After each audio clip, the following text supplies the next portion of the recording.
Vamos pensar o seguinte. Até analisei muito o longo, São Paulo, mas assim, pra mim o Botafogo. Tá. A gente não sabe quanto o São Paulo entendeu o tamanho da temporada brasileira.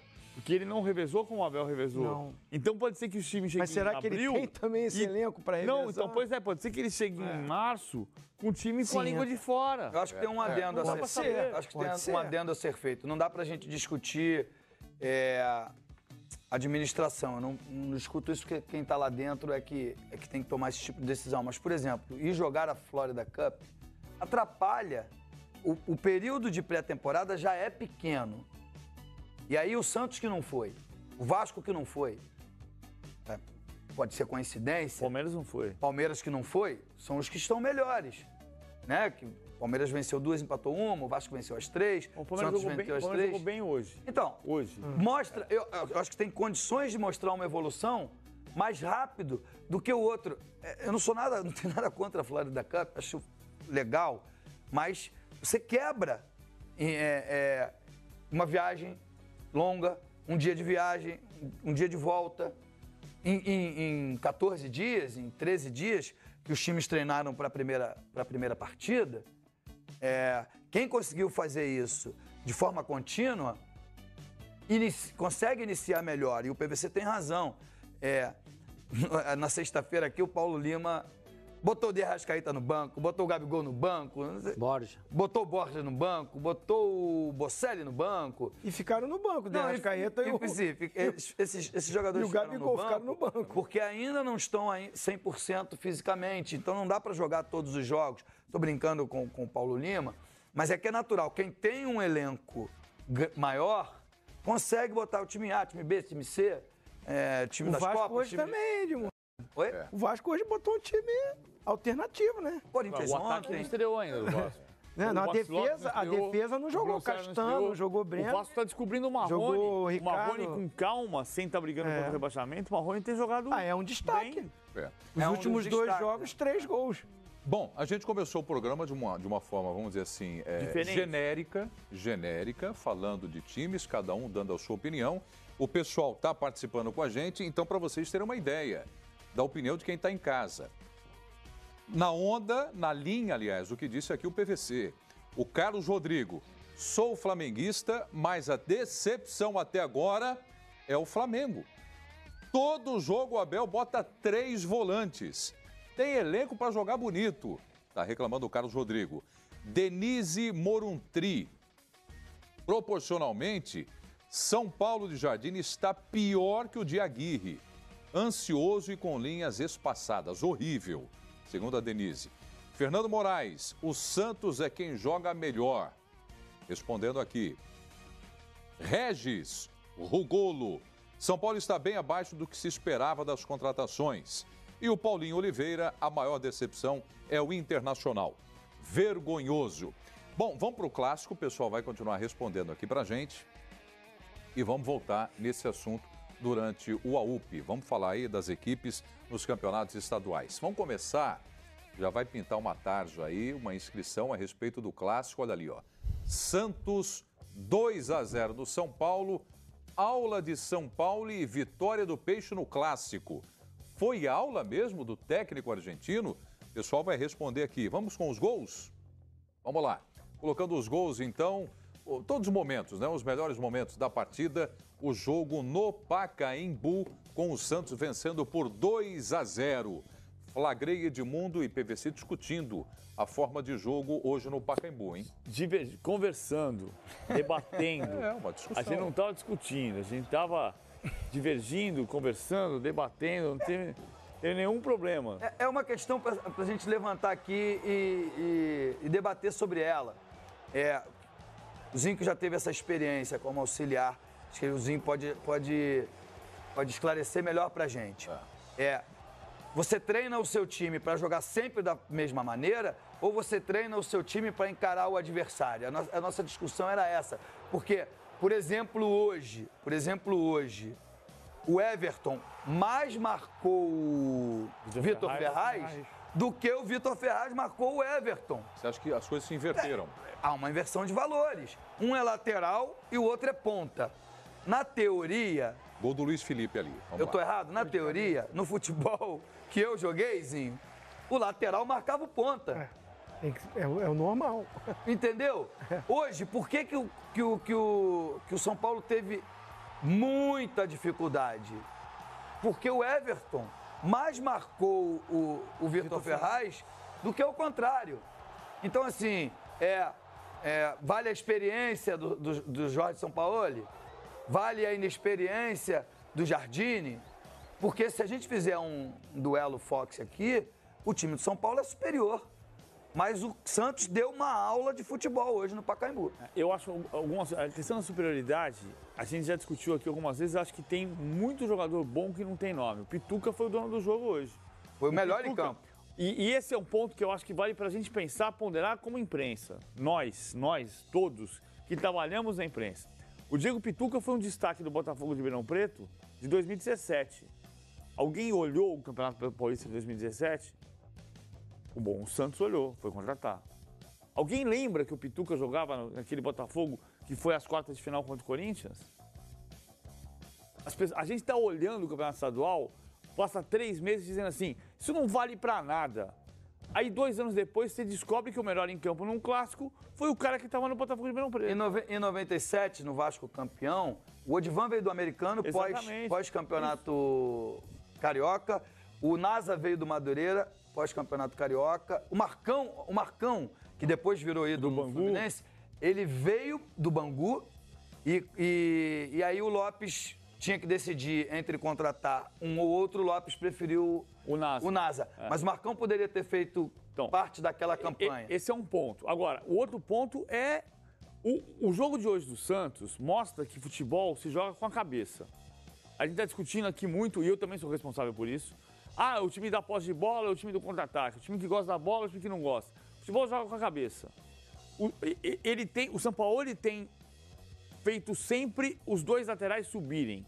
Quando sobem, o Edmundo tem razão no que ele está dizendo, mas o Vitor Ferraz hoje, ele não era lateral. Embora fosse uma defesa com linha de 4, a função dele era atacar o lado direito. E com isso, o São Paulo tinha 2 opções. O São Paulo tentou subir a marcação com Everton, Pablo e Elinho, só que o Everton não podia ser o homem da marcação lá em cima, porque ele tinha que vir marcar o Vitor Ferraz. Então subiu o Nenê. O Nenê não tem a mesma pressão. Com 10 minutos de jogo, o técnico estrategista, e o Jardine pode vir a ser, mas ele tem 39 anos, na minha opinião, que a gente discutia ali na redação, né? Tira o Nenê e põe o Lisieiro. E joga o Everton nas costas do Vitor Ferraz. E talvez ele conseguisse controlar o Vitor Ferraz, ajudando o Reinaldo. Poderia virar contra o Feiticeiro. Poderia, mas é o tipo de coisa. O Luxemburgo fazia isso comigo, no ápice. O Zinho sabe. O Vanderlei, que eu falei isso pra você, o Vanderlei fazia isso comigo. Edmundo, vem com o lateral até o meio. Depois deixa ele embora. Depois deixa ele embora, que o problema não é mais seu. O problema é do volante, que vai ter que cercar ali. E Zinho, Rivaldo, Mazinho, César Sampaio, quando vocês roubarem a bola no Edmundo. E como não fez Porque isso... você tem que inverter o problema. Como não fez isso, o Nenê saía do meio e tentava dar o bote lá na frente. Aí sobrava espaço, Carlos Santos e Jamota. Ele fez quase um losango de meio campo, porque ele não puxou o Alisson tanto para fazer a saída de bola. Ele fez a saída com os 2 zagueiros. Por que 2 zagueiros? Se eu tenho um atacante só para marcar, por que eu preciso de 3 zagueiros? Não, é o antigo um pega, outro sobra. Um pega, outro sobra. E aí sai o Alisson como volante. E sai, de um lado, o Pituca pela esquerda, sai o Carlos Santos pela direita e o Jamota como pêndulo do losango. Não era bem um losango. De repente você olha, o Carlos Santos inverteu com o Jamota está na direita e o Carlos Santos está lá na ponta esquerda. E o São Paulo está pensando assim, mas como é que eu marco isso daqui? Porque depois voltou. Aí você tinha uma hora Carlos Sanches, Délis Gonzalez, Vitor Ferraz no lado direito em cima do Reinaldo. Foi show do Santos ou do São Paulo? Do Sampaoli. Eu acho que de ambos, né? Porque ele é o treinador do time, respondendo ao Edmundo, aquela questão de você treinar o seu time pensando em cada adversário, você pode fazer isso também. E é importante você fazer isso. Eu acho que o Sampaoli estudou bem o time do São Paulo, viu os pontos ali onde ele sabe que no meio-campo ele não tem aquele meia, aquele número 10 ainda, né? Tanto é que o Jean Mota estava fazendo mais essa função, o quase um Pituca, 10, o Diego Pituca saía mais pro jogo. Zinho, desculpa te interromper, mas assim, primeiro jogo do Santos na temporada, a gente já viu o Alisson entrar no meio dos dois zagueiros e os dois alas, os dois laterais lá em cima. Lá em cima. Com todo respeito, não é possível que o treinador do time adversário, no caso do São Paulo, não enxergou isso e não tenha criado um antídoto. Pois aí tem só completando, né? PVC. Nessa questão de treinamento é feito sim, é importante o treinador fazer isso. Agora, eu acho que assim, o Alisson, o Sanches e o próprio Pituca fortalece o meio-campo, né? Que são quase 3 volantes. O Pituca não é tanto volante, né? Mas ele sabe fazer esse triângulo no meio-campo para liberar os laterais. Mas como pelo lado esquerdo o Ourinho não estava saindo tanto, o Pituca aí ele coloca o Copete no segundo tempo para fazer uma ala, tira o Jean Mota, bota um zagueiro, aí sim vai para 3 zagueiros, né?